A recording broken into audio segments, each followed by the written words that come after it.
गीता जीवन से संबंधित ज्ञान का एक संकलन है, सागर है, जो हम सबको जीवन जीने की सच्ची प्रेरणा देता है और हमें धर्म और अधर्म के बारे में विस्तार से बतलाता है।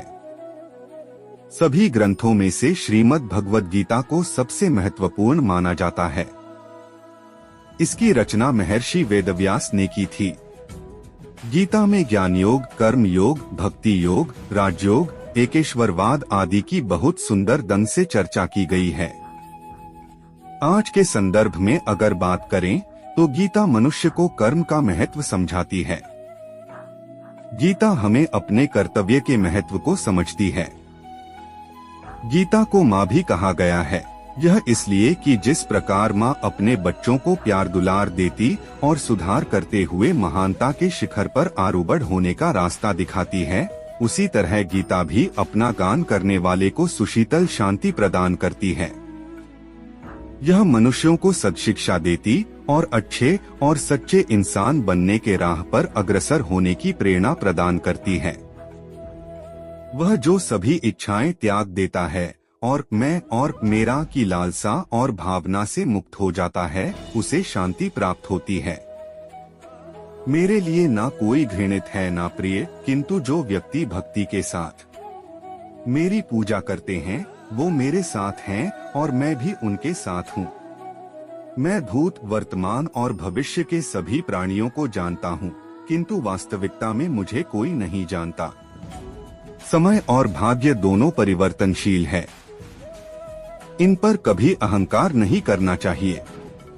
वह जो मृत्यु के समय मुझे स्मरण करते हुए अपना शरीर त्यागता है, वह मेरे धाम को प्राप्त होता है। इसमें कोई संशय नहीं है।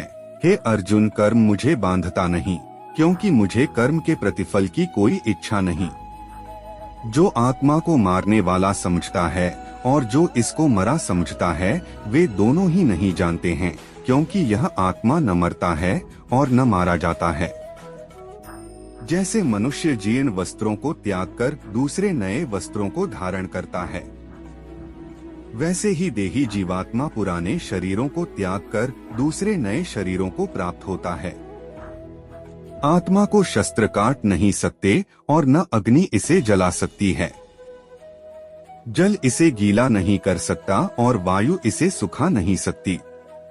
या तो तू युद्ध में मारा जाकर स्वर्ग को प्राप्त होगा अथवा संग्राम में जीतकर पृथ्वी का राज्य भोगेगा। इस कारण के अर्जुन, तू युद्ध के लिए निश्चय करके खड़ा हो जा।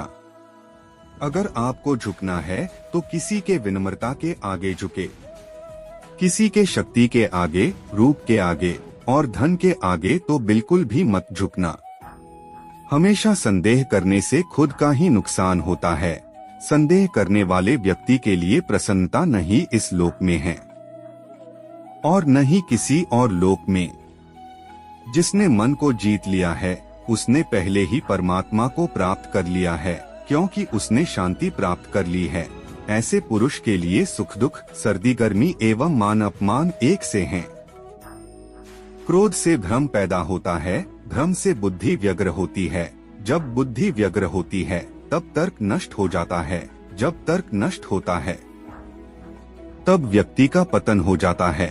जो बीत गया उस पर दुख क्यों करना, जो है उस पर अहंकार क्यों करना, और जो आने वाला है उसका मोह क्यों करना।